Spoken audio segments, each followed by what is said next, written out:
Ngatho cia mwanya nĩ gũcoka mũmemerekia NJOGU wa Njoroge nĩ arĩkĩtie o rĩngĩ gwĩka kĩũndũ gĩa gĩtiga Kenya na ciũria makĩria thutha wa ndeto iria irakorirwo ikĩyumĩria mũthenya wa ira. It was alleged atĩ NJOGU wa Njoroge nĩ aragĩkoretwo agĩshare certain photos iria irakorirwo igĩtrend na njĩra nene mũno on his social media pages. Photo iria gũkinya ihinda rĩrĩ they have been deleted, a move ya gĩtiga a Kenya na ciũria makĩria. Mbica ici nĩ irakoretwo igĩcanjamũra Kenya na njĩra nene mũno, arĩa maratengerire nginyagia nenda-inĩ cia NJOGU wa Njoroge gũkĩmũtindĩka na ciũria makĩenda kũmenya kana hihi mũhiki ũrĩa ũrarĩ mbica-inĩ icio nĩ mbĩ mwerũ wa NJOGU wa Njoroge. Kuona karwĩmbo karĩa karagĩthakaga as those photos played gũkũ nenda-inĩ karonanagia atĩ there was some hidden message na karaugaga you are my African queen, na nginya in the last photo nĩ ũkuona a love emoji ĩrĩa ĩrakiugaga mine kana we wakwa,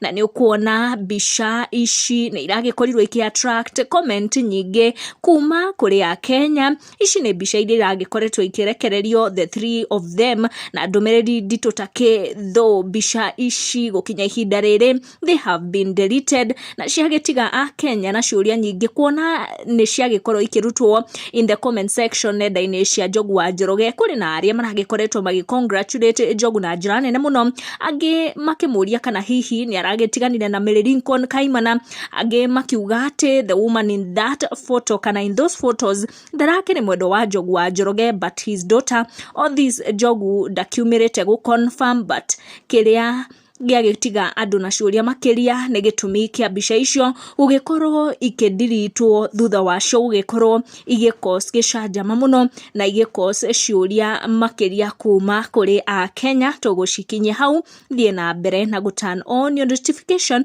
nĩguo gakinyĩrwo nĩ marĩa mareyumĩria gũkũ nenda-inĩ. Tũcemanie na wa next video.